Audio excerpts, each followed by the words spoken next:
우리는 석주전 성령 강림 주일에 성령의 임하소서라고 하는 말씀을 통해서 성령이 우리 가운데 임하기를 간구했습니다. 그리고 나서 성령이 임하면 우리의 삶에 변화가 일어나게 해주세요라고 하는 기도의 말씀을 전했고요. 지난 주일은 이기게 해주세요라고 하는 그런 말씀을 전했습니다. 오늘은 자유하게 해주세요라고 하는 그런 주제를 가지고 말씀을 나누려고 합니다. 지난 주일날 이기고 싶습니다 하는 이런 말씀을 여러분이 들으면서 내가 한 주일 동안 이제 다음 주일에 하나님 앞에 가서는 승리의 보고를 더 많이 드려야지라고 결심하고 노력하셨는지요? 과연 얼마나 영적 전쟁에서 승리하며 오셨는지 자신들을 한번 돌아보시기 바랍니다. 어떤 분은 이전보다 더 승리의 보고를 하나님께 많이 드릴 수 있는 분도 여기 계실 것이고, 또 반대로 어떤 분은 말씀을 듣고 각오를 했으나 또 패배의 보고를 부끄럽게 하나님께 드릴 수밖에 없는 그런 처지에 있는 분들도 계실 것입니다.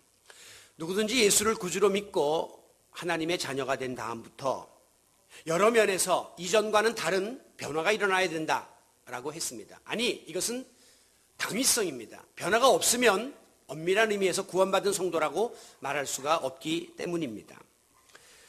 우리에게 생겨난 가장 큰 변화 중에 하나는, 전에는 죄를 짓고도 그것이 죄인 줄 모르고 죄에 대한 그 자책감이 없었습니다. 소위 말해서 양심의 화인을 맞은 사람처럼 양심이 마비가 되어가지고 이게 죄인데도 죄에 대해서 아파하거나 두려워하는 마음들이 없었다는 거죠.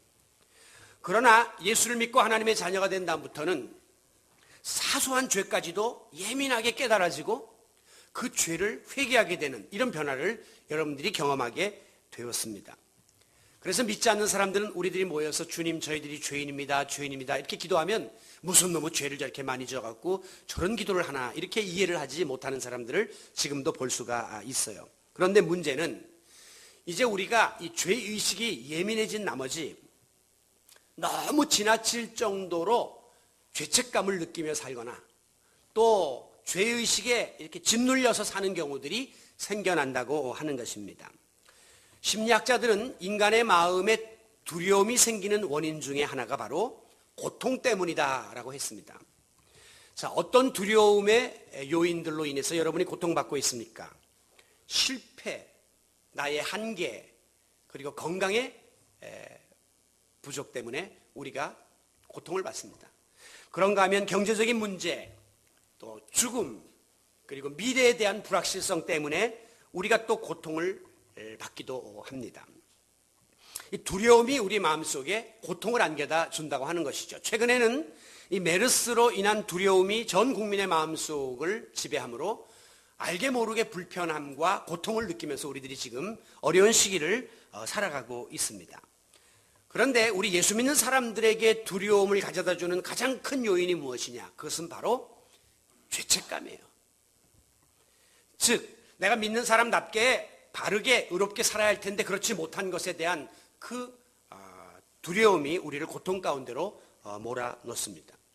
제가 목사인데 설교를 할 만큼 정말 하나님 앞에 온전하게 세워져 있는가라고 하는 그 두려움 때문에 저는 때때로 심적인 고통을 느낄 때가 있습니다.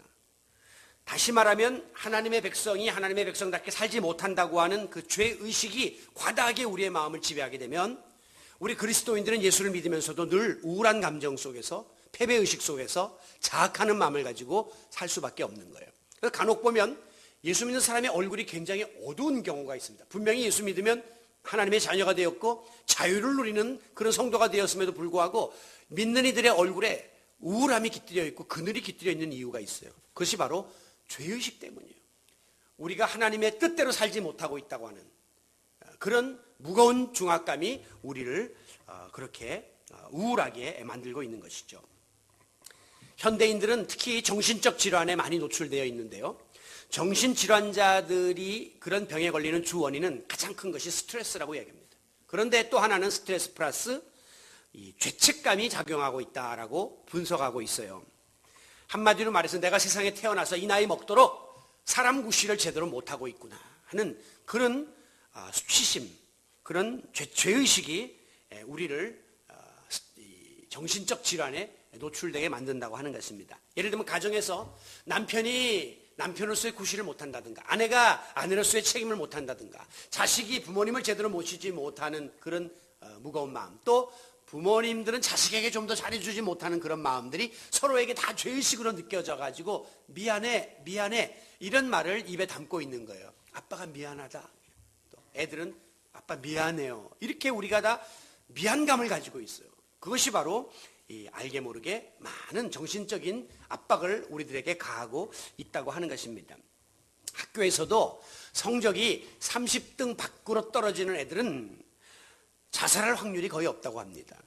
왜냐하면 이 아이들은 선포맨, 선생님도 포기했고, 부포맨, 부모님도 포기했고, 나포맨, 나도 포기했으니까 더 이상 잃을 것이 없기 때문에 떨어져 봐야 이제 몇 등 더 떨어지겠느냐 하니까 오히려 마음 편하게 사는 거예요. 그런데 제일 어려운 애들이 5등 그 안팎에 있는 애들이 이제 성적을 더 올려서 4등으로 3등으로 2등으로 1등으로 올라가야 된다고 하는 목표가 있어서 이것이 압박감이 되어서 자칫 잘못하면 자살하는 확률이 높아진다고 하는 것입니다.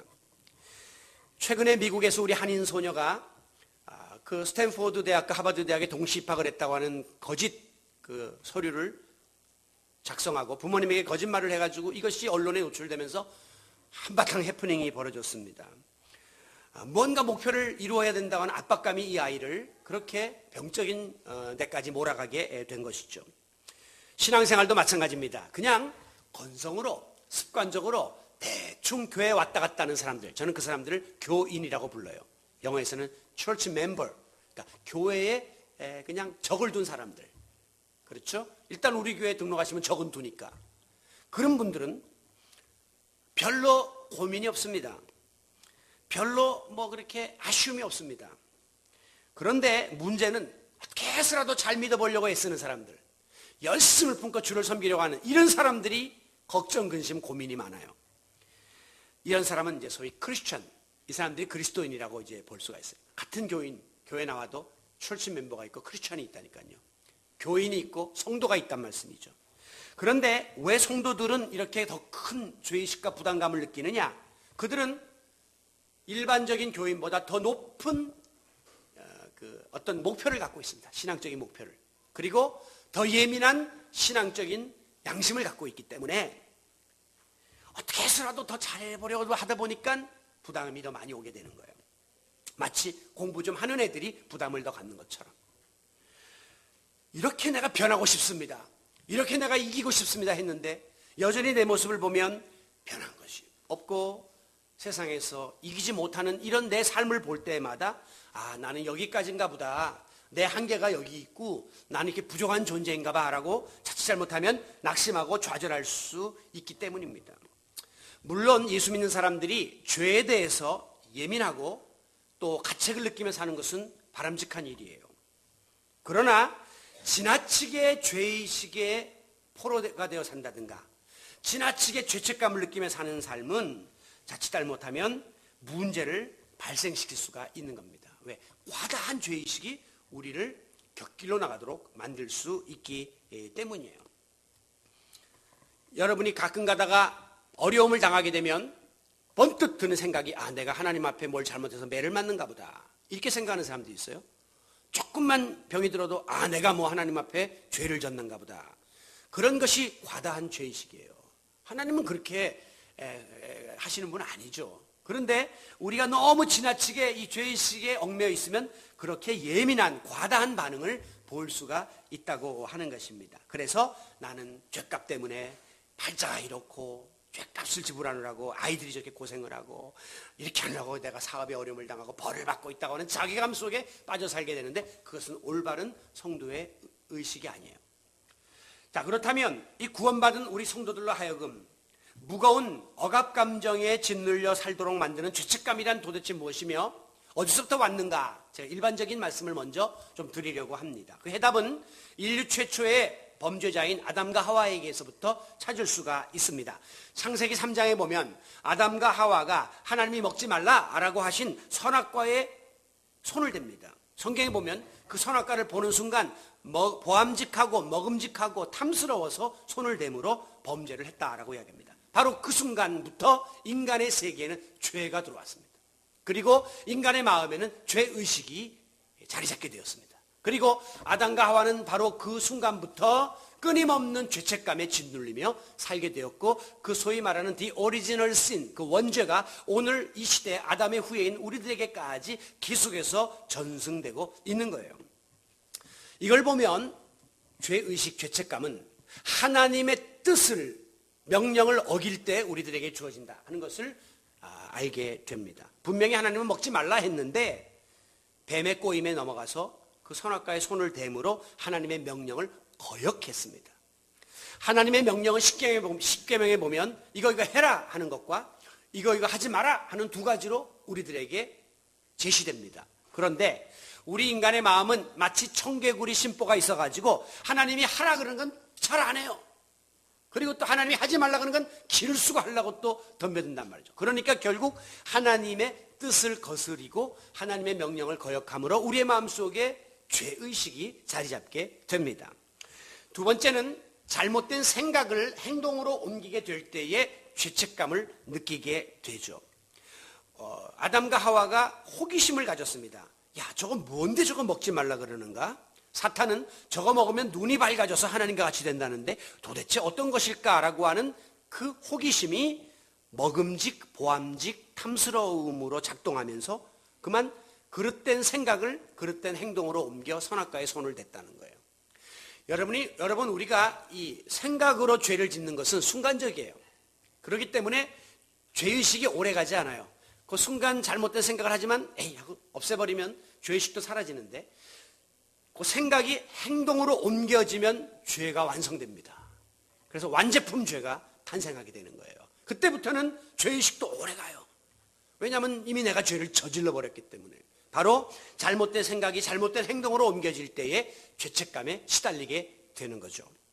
세 번째는 내게 주어진 것들을 내가 바로 사용하지 못할 때 우리는 죄책감에 빠지게 됩니다. 하나님이 내게 맡겨주신 물질을 부정하게 쓴다든가, 하나님이 내게 맡겨주신 지식을 잘못 사용한다든가, 시간을 남용한다든가, 건강을 함부로 사용하게 될 때에 올바른 목적에 우리의 모든 것들을 쓰지 못하면 어김없이 우리는 죄의식을 느끼게 됩니다. 지금도 보면 많이 배운 그런 대학 교수들이 부정한 일에 연루가 되어서 그 지식을 바로 사용하지 못함으로 비참한 종말을 맞이하는 분들도 계시고, 자기에게 주어진 그 권력을 잘못 남용함으로 감옥에 가 있는 정치인들도 있고 군인들도 있고 그렇단 말이죠. 이런 게 주어진 것을 바로 사용하지 못할 때 오는 죄책감이라고 볼 수가 있습니다. 우리가 이 선악과 사건에서도 보듯이 하나님은 우리 인간에게 이거 할 수도 있고 하지 않을 수도 있는 자유의지를 주셨어요. 그런데 이것을 우리 인간들이 함부로 나쁜 쪽으로 사용하고 자유의지를 남용함으로 하나님의 뜻을 거역하고 그 결과 인간에게는 죄가 들어오게 되었다 하는 것을 우리가 살펴볼 수가 있습니다. 자, 그렇다면 우리 인간들이 이 죄책감에 사로잡힐 때 어떤 일들이 벌어지는가? 먼저는 수치심을 느끼게 됩니다. 아담과 하와의 경우를 보면 선악과를 먹은 이후에 눈이 밝아져 자기들이 뻘거벗은 것을 깨닫고 무화과 나뭇잎을 엮어서 치마를 두릅니다. 이게 최초의 이제 미니스커트의 시초죠. 이 수치심, 부끄러워졌어요. 다시 말하면 하나님과 약속을 어기니까 창피해진 겁니다. 하나님 먹지 말라는 걸 먹었잖아요. 그러니까 하나님 낯을 볼 면목이 없으니까 수치심이 생긴 거죠. 지금도 범죄한 사람들이 그 연행되면서 텔레비전 카메라가 비치면 한결같이 그 사람들이 가리는 것은 얼굴입니다. 부끄럽다. 얼굴은 그 사람을 대표하는 상징인데 이걸 가리는 것은 죄를 지어서 수치감을 느낀다고 하는 그 표현입니다. 두 번째는 두려움이 다가오게 돼요. 하나님이 아담에게 아담아 어디 있느냐라고 물을 때 내가 무서워서 숨었나이다. 동산 나무가지에 숨어 있어요. 벌벌 떨면서. 이것은 죗값을 치러야 된다고 하는 벌 받는 것에 대한 두려움이 생긴 겁니다. 내가 잘못했으니까 죗값을 분명히 하나님이 요구할 거다라고 하는 두려움이 주어지게 된 것이죠. 그리고 이제 세 번째는 이 수치와 두려움의 과정을 넘어서면서 조금 마음의 여유가 생길 때 변명을 이제 하게 됩니다. 하나님께서 너 왜 선악과를 따먹었느냐라고 이야기할 때에 아담은 하나님이 나에게 짝지어 주신 하와가 꼬였습니다. 그리고 하와는 하나님이 만들어 주신 저 뱀이 나를 꼬였습니다 하면서 책임을 전가하고 책임을 회피하고 그리고 변명을 하게 되죠. 이 말은 곧 자기의 죄를 합리화시키고 자기를 방어하려고 하는 이런 일을 하게 된다는 것이죠. 그리고 나서 이제 이 죄가 계속해서 그 사람 마음속에 머물게 되면 그 다음에는 병적인 증상들이 나타나게 됩니다. 예를 들면 우리가 지나친 죄의식에 사로잡히게 되면 자기를 학대해요. 나는 이 정도밖에 안 돼 하면서 자기를 학대하고 현실을 도피하거나 대인 기피증, 사람들을 피해 다니려고 하는 그런 일들이 벌어지게 되는 거죠. 폐쇄적인 삶을 삽니다. 그리고 부정적이고 무기력한 삶을 살아서 폐인처럼 돼요. 죄는 사람을 폐인화시켜요.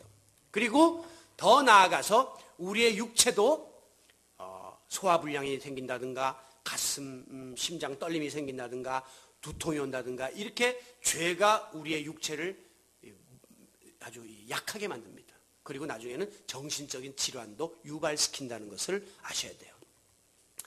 바로 이 같은 그 죄책감에 사로잡히게 되면 사람들은 어떻게 해서라도 이것을 벗어나 보려고 보상의 노력을 하게 됩니다. 다시 말하면 내가 잘못한 이것을 보상하기 위해서 내가 뭔가 잘해야 되겠다고 하는 노력을 하는 거예요. 집에서 아내에게 잘못한 일이 있는 남편은 더 좋은 선물을 사다 주면서 더 좋은 외식의 자리에 가자 그러면서 그거를 보상하려고 하는 것과 비슷한 거죠. 그래서 내가 하나님 앞에 선행을 한다든가 금욕을 하려고 노력을 하고요. 자기를 희생하는 대가를 지불하려고 합니다. 그리고 심지어 금식을 하고 철야를 하고 그리고 헌금을 많이 내보고 이러면서 내가 신앙적 행위로 이 죄를 좀 이렇게 상쇄시키려고 노력하는 일들을 우리 인간이 하게 되는 것입니다. 문제는 자, 이런 시도로 결코 인간이 이 자기 마음을 억누르는 죄의식에서 벗어날 수가 없다고 하는 것입니다. 오늘 본문의 주인공은 다윗이에요. 다윗은 일생 동안 엄청난 죄의식에 사로잡혀 살았던 사람입니다. 왜냐하면 여러분이 아시는 것처럼 그는 한순간의 욕정을 이기지 못하고 밧세바라고 하는 여인을 불법적으로 취했습니다. 그리고 그의 남편인 우리아 장군을 격렬한 전쟁터에 보내서 죽게끔 만들었습니다. 간음죄와 그리고 간접살인죄를 동시에 지은 사람이 이 다윗이에요. 물론 후에 나단 선지자의 책망 앞에서 회개하고 용서받아 회복되기는 했지만 그의 마음 깊은 곳에는 이 죄로 인한 그 상처가 남아 있었습니다. 이 아픔이 계속해서 남아 있는 거예요. 그래서 일생 동안 이 생각이 끊임없이 떠오르면서 자기 자신을 억압해 왔습니다. 오늘 본문 시편 32편은 그 앞에 가로 열고 표지어에 보면 다윗의 마스길이라고 되어 있죠. 마스길이라는 말은 밑에 나뉘어져 보면 교훈이라고 하는 뜻입니다.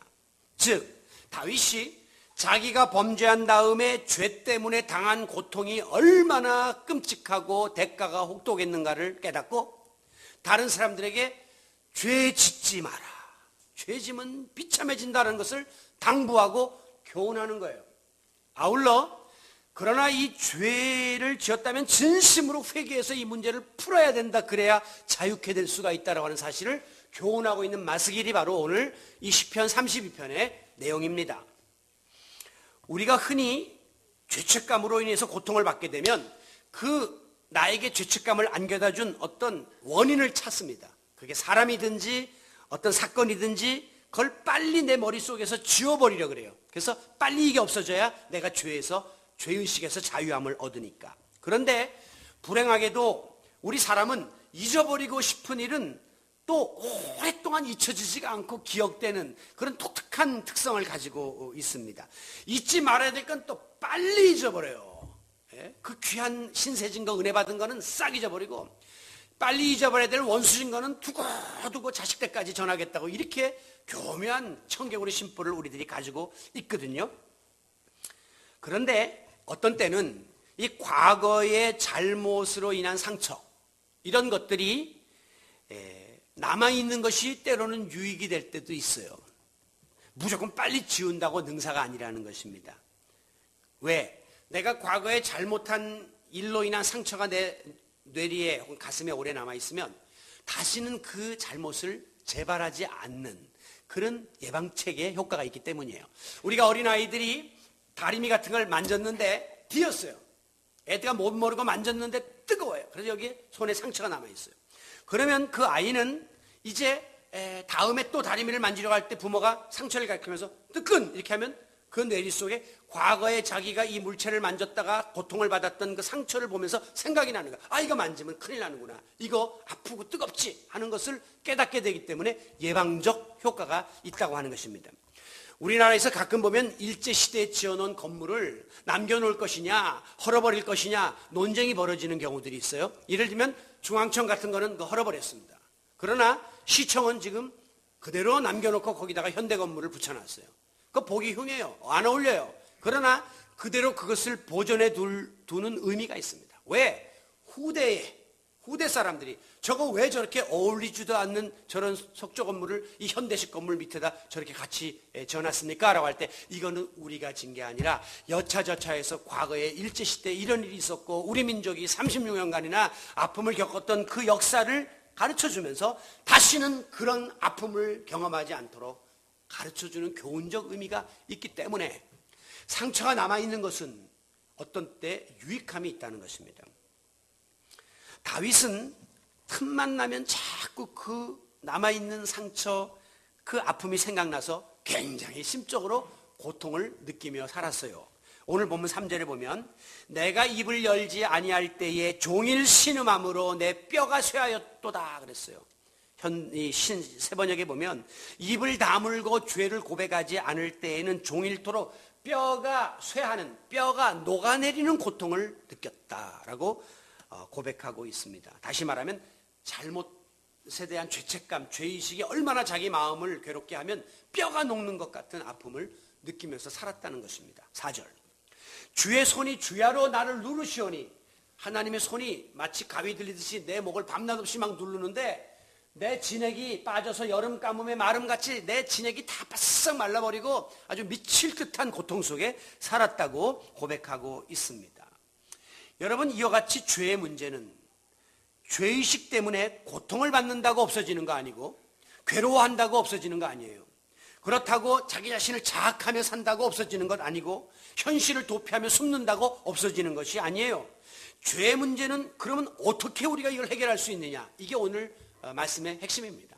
어떻게 우리가 이 죄책감에서 벗어나서 진정한 그리스도로서의 자유를 누리며 살 수 있느냐라고 하는 것입니다. 이론적으로 답은 간단합니다. 죄의식 느낄 만한 죄를 안 지면 돼요. 그거는 누가 모릅니까? 죄 안 지면 죄책감 안 느끼고 죄책감 안 느끼면 자유하게 살 수 있죠. 하지만 죄성을 지닌 우리 인간은 전혀 죄를 짓지 않고 산다는 것은 불가능합니다. 왜냐하면 아담과 하와의 범죄 이후에 우리 인간 세상에는 죄악의 바이러스가 침투해 온 거예요. 아담과 하와가 바로 슈퍼 전파자의 1호예요. 그분들 때문에 우리 인간 세상에 죄가 들어왔단 말이에요. 그래가지고 이 세상이 온갖 유형의 바이러스, 죄악의 바이러스로 지금 오염이 되어 있습니다. 그래서 우리가 자칫 잘못하면 그분들의 묻은 바이러스의 그 손잡이를 잡는다든가 물건을 쓴다든가 혹은 호흡기를 통해서 혹은 여러 가지 비말을 통해서 지금 전염병들은 전파가 되게끔 되어 있습니다. 우리가 지금 세상에 있는 모든 것들이 죄로 인해서 오염되어 있기 때문에 성경 말씀에 보면 보는 것이 죄요, 듣는 것이 죄요, 말하는 것이 죄요, 접촉하는 것이 죄라는 거예요. 이제 우리 인간은 세상에 살면서 죄와 상관없이 살 수 없는 것은 이게 이미 죄로 오염되어 있는 세상이기 때문에 우리는 죄의 영향력을 받으면서 살 수밖에 없는 그런 존재가 되었습니다. 그러므로 의인은 없나니 하나도 없다라고 하신 말씀처럼 모든 사람은 죄인이에요. 그러므로 우리가 근본적으로 죄의식 없이 죄책감에서 벗어날 수는 없습니다. 지금 이 메르스가 굉장히 우리 민족을 지금 어렵게 만드는데요. 이 바이러스가 그렇게 예쁘게 생겼는지 몰라요.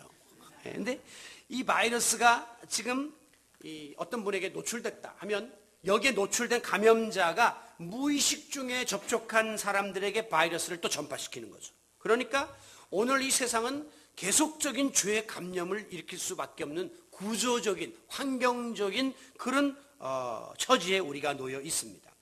그렇다면 죄에 의해서 전염되고 오염되고 영향을 받는 것을 우리가 어떻게 벗어나느냐, 이게 지금 관건 아니겠습니까? 지금 메르스 바이러스를 어떻게 예방하고 지금 아직까지 백신이 없지만 백신을 만들고 그다음 치료제를 만들 수 있느냐, 이게 지금 의학자 과학자들의 관심사란 말이죠. 여러분, 오늘 수시로 죄 때문에 우리를 옥죄어오는 이 죄책감에서 벗어나기 위한 가장 중요한 치료책은 무엇입니까? 그것은 오직 하나. 나의 잘못과 죄는 인간이 할 수 없이 짊어져야 될 하나의 과제예요. 이것을 하나님 앞에 자백하고 회개하는 길밖에 없다는 것입니다. 오늘 여러분이 죄를 짓는 것은 어쩔 수 없으나 죄를 하나님 앞에 고백하고 회개하는 이 일이 우리에게 필수적으로 필요하다는 사실을 기억하시기 바랍니다. 5절 말씀에 보면 극심한 죄악에 빠져서 허덕이던 다윗이 이렇게 고백합니다. 주께 내 죄를 아뢰이고 내 죄악을 숨기지 않고 다 쏟아내었더니 곧 주님이 내 죄를 사하셨나이다 라고 고백하고 있습니다.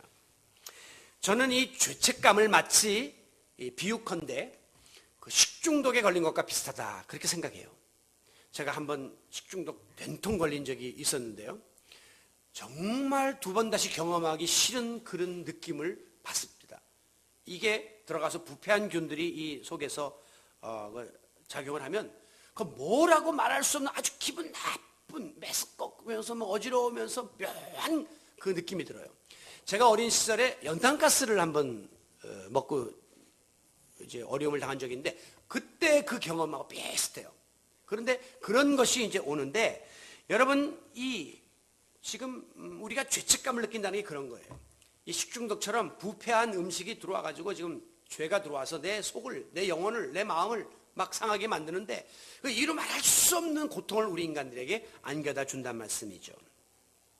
마치 이 죄책감은 이 생선을 먹다가 커다란 가시가 목에 걸린 것과 같은 그런 고통을 안겨다 줍니다. 얼마나 힘듭니까? 막 난리치고 밥을 집어넣고 물을 넣고 해도 그게 꼭 걸려있을 때 아주 사람이 심리적으로 미칠 것 같은 그런 느낌을 받거든요. 그런 고통을 우리에게 안겨다 주는 거예요. 이 죄책감은 비유컨대 이 허리가 약한 분이 모르고 큰 무거운 짐을 짊어졌는데 이것이 지금 막 등이 휘어지도록 고통을 가져다 주는 그런 상태라고 보시면 됩니다. 자, 이와 같은 때에 이 고통에서 벗어날 수 있는 길은 무엇입니까? 오직 하나입니다. 상한 음식을 토해내야 돼요. 그리고 병원에 가서 빨리 장세척을 해야 됩니다. 그리고 목에 걸려있는 가시를 핀센트로 찝어내야 됩니다. 그리고 무거운 짐을 빨리 벗어 던져야만 하는 것입니다. 마찬가지로 여러분들이 죄에서 자유를 얻고 정말 하나님의 백성으로 자유를 선언하기 원한다면 여러분의 마음속에 있는 죄를 숨기려 들지 마십시오. 그리고 이 죄에 대해서 합리화시키려고 하지 마십시오. 죄에 대해서 친해지려고 하지 마십시오. 단호하게 끊어버리고 십자가 앞에 내 죄를 내어놓고 주님 앞에 고백하며 회개할 수 있기를 바랍니다. 지금 메르스 감염이 이렇게 걷잡을 수 없이 번지는 원인이 뭡니까? 처음에 이 병이 걸린 분들이 숨긴 거예요. 큰 병원에서 어디 열납니까? 아니요, 괜찮습니다. 여기 이런 병원 다녀왔습니까? 안 갔는데요. 왜? 나 살아야 되겠으니까. 다른 사람이 어떻게 될지 결과에 대해서는 개의치 아니하고 당장에 거짓말을 했단 말이죠. 그런데 당연히 그러면 일반 환자자고 받았는데 그분들 그 주변에 있던 모든 중환자실 사람들과 수백 명에게 번져나가는 이 무서운 결과를 초래하게 되지 않았습니까? 여러분, 우리의 죄는 숨기면 안 됩니다. 당장은 넘어가는 것 같지만 이것이 엄청난 악영향을 가져오게 될 것이기 때문이에요. 죄는 그 순간 토로하고 정리해 나가야 된다고 하는 사실을 기억하시기 바랍니다.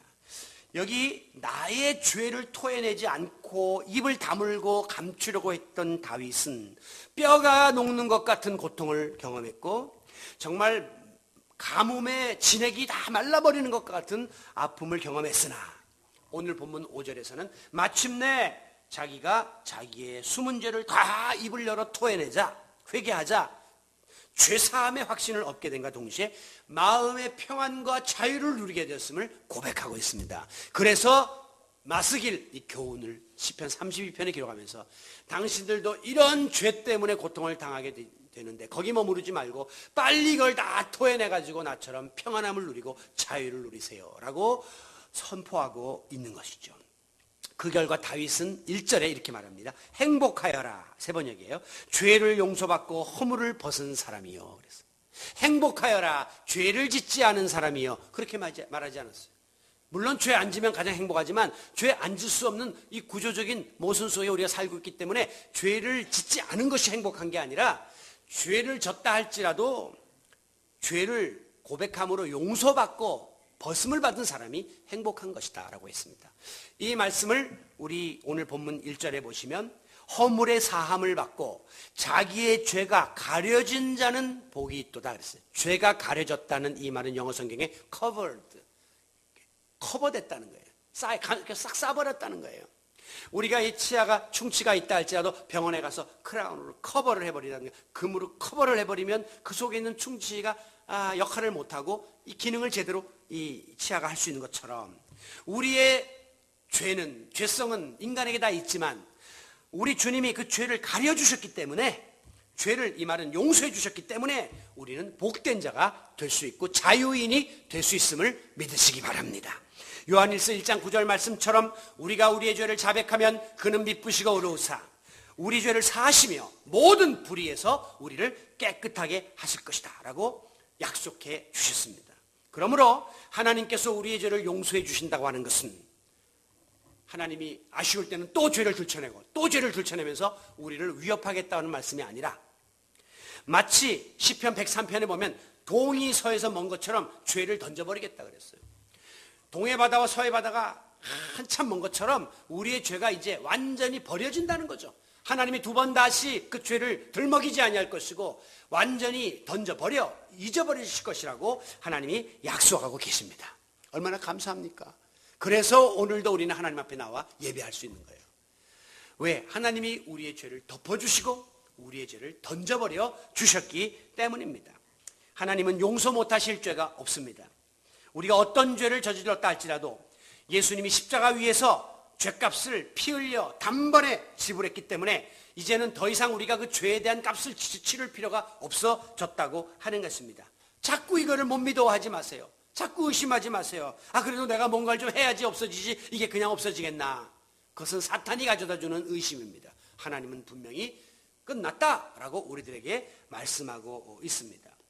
우리가 영적으로 약해지고 믿음이 연약할 때는 사탄이 이런 불신을 갖다가 자꾸 조장해가지고 우리로 하여금 계속해서 죄의 노예가 되게 하고 죄에 짓눌려 살도록 만듭니다. 그러나 성령이 충만하면 우리 마음속에 하나님의 말씀에 대한 확신이 생기고 죄에 대한 자신감이 생기면서 우리가 이 정결한 마음을 소유할 수 있게 되고 그 속에 하나님께서 하나님의 자녀로서의 그 놀라운 자유를 안겨다 주게 되는 것입니다. 그래서 시편 51편에 보면 하나님이여 내 속에 정한 마음을 창조하시고 정직한 영을 새롭게 하소서. 성령이 우리 가운데 거하실 때 우리의 마음이 정결해질 수 있음을 고백하고 있습니다. 다윗도 지난주에 말씀드린 것처럼 바울 회심을 했지만 그의 마음속에 죄의식이 항상 그를 괴롭혔어요. 왜냐하면 바울이 예수 믿기 전에 몰라서 예수 믿는 사람 많이 잡아 죽였잖아요. 스데반도 죽였잖아요. 그거 나중에 생각할수록 너무 부끄러운 거예요. 내가 몰라가지고 이렇게 핍박자였고 과거에 나 잘난 맛을 살았고 죄의식이 그를 짓눌렀습니다. 그래서 바울이 뭐라고 고백하냐면 내가 마음으로는 하나님의 법을 섬기면서도 육신으로는 죄의 법을 섬기는구나 라면서 한탄했습니다.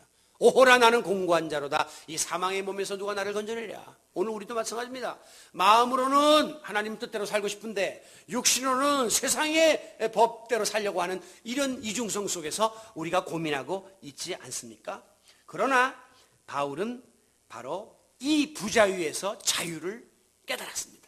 그래서 로마서 8장 1절에서 뭐라고 선언하냐면 그리스도 예수 안에 있는 자에게는 결코 정죄함이 없나니 이는 그리스도 예수 안에 있는 성령의 법이 죄와 사망의 법에서 너를 해방하였음이니라 라고 하는 놀라운 비밀을 깨달은 거예요. 그전에는 항상 이 성령의 법으로 마음은 가고 있는데 몸은 육체의 법으로 가고 있는 이것 때문에 갈등을 했는데 그 다음부터 바울은 생명의 성령의 법이 죄와 사망의 법을 이겼고 우리를 해방시켜줬다고 하는 확신을 가지고 우리들에게 이 시대를 살아가는 우리들에게 다음과 같이 격려하고 있습니다. 하나님께서 우리를 위하시면 누가 너희를 대적하리요? 누가 정죄하리요? 누가 우리를 그리스도의 사랑에서 끊으리요? 이 모든 일에 우리를 사랑하시리로 말미암아 넉넉히 이깁니다. 오늘 저와 여러분에게 자유를 선포하고 있습니다. 이제는 넉넉히 이길 수 있고 그 누구도 너희를 정죄할 자가 없고 하나님의 사랑에서 끊을 자가 없으니 자유인의 삶을 살아라 라고 우리에게 선언하고 있는 것입니다. 저는 이 같은 모습을 재판에다가 비유해 봅니다. 김아무개 집사가 죄를 졌습니다. 그러면 어김없이 사탄이 와가지고 그를 붙잡아서 재판장 하나님에게 끌고 갑니다. 그래서 이제 그 사탄이 조목조목 죄를 들먹이면서 김아무개 집사는 이러이러한 죄를 졌고 저러저러한 죄를 졌습니다. 그는 마땅히 처벌받아야 옳습니다 라고 고소하죠. 우리가 지난주에 살펴본 것처럼 사탄은 참소하는 자다. 가서 고발을 한단 말이죠. 그때 김아무개 집사는 극심한 수치심과 불안감과 두려움에 사로잡힙니다. 내가 이제 믿는 사람으로 이런 죄를 졌으니까 큰 벌을 받을 것이고 내가 이제 나는 끝났다라고 생각하죠. 그런데 바로 그 옆에 재판장 우편에 변호인의 역할을 하시는 분이 계시는데 그분이 바로 예수님이세요.